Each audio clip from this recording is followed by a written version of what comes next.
Թրամփի ուղու հետ թուրքական ընկերությունները կապ չունեն, դա հայ-ամերիկյան ծրագիր է, վստահեցնում է էկոնոմիկայի նախարարը։ Քննարկումները սկսվել են, թե երբ կլինի արդյունք, Գևորգ Պապոյանը կանխատեսել չի շտապում։ Միացյալ Նահանգների առևտրի նախարարի տեղակալն է Պապոյանին հրավիրել Վաշինգտոն, TRIP-ի ներդրումային ծրագիրն ու ամերիկյան խոշոր ընկերությունների հնարավոր նախագծերը քննարկելու համար։ Մենք ապագայում ամերիկյան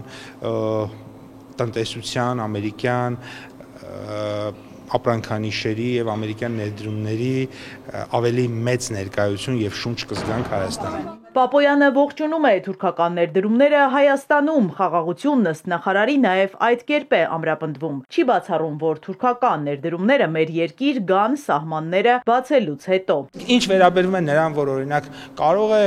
որ ինչ որ մի հյուրանոց բացվել, ենթադրենք Հայաստանում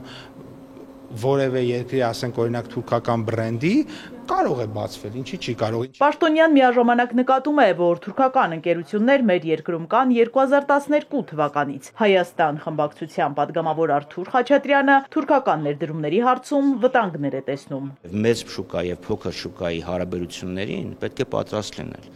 Այսօր կառավարությունը որևէ բան չի անում, որպեսզի Հայաստանի տնտեսությունը պաշտպանի թուրքական էքսպանսիայից։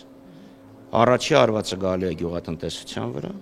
երկրորդ հարվածը գալու է տեքստիլի վրա։ Իսկ ինչ ներդրում կարող է անել Հայաստանը Թուրքիայում, Գևորգ Պապոյանի խոսքով հայկական կողմի խնդիրն է, որ մեր ապրանքը հարևան երկրում վաճառվի, օգտագործենք թուրքական նավահանգիստների եւ ճանապարհների ներուժը։ Այդ պոտենցիալի միջոցով մեր ապրանքները արտաքին աշխարհ, երբ որ մենք հասցնենք, դրանք կլինեն շատ ավելի մրցունակ, քանի որ թուրքական նավահանգիստներով միջերկրական ծով դուրս գալը մոտավորապես երևի 3 անգամ ավելի կարճ է,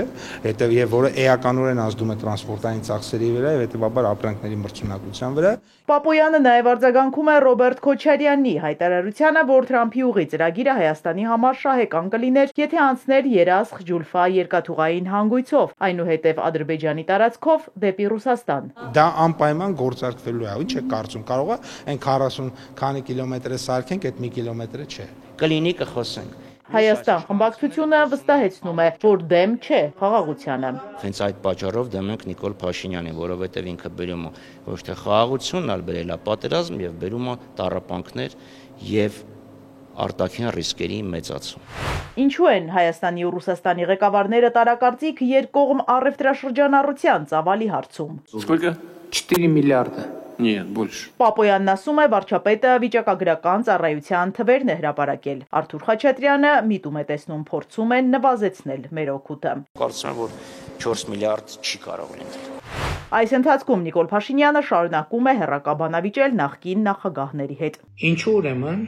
Հայաստանի բոլոր նախկին 3 ղեկավարները կյանքի չեն կորչել Ղարաբաղի հարցի իրենց կողմից նկարագրվող հոյակապ լուծումները։ Հարցնում է ու տարբերակներ առաջարկում։ Առաջին ցուցաբերել են հանցավոր անգործություն, գուցե ծառայելով օտար երկրների շահերին, երկրորդ հոյակապ լուծումները պարզապես քաղաքական խաբեություն են եւ դրանց իրագործումը երբեք էլ հնարավոր չի եղել։ Էմիգուցիա անեին, եթե դու չգայիր։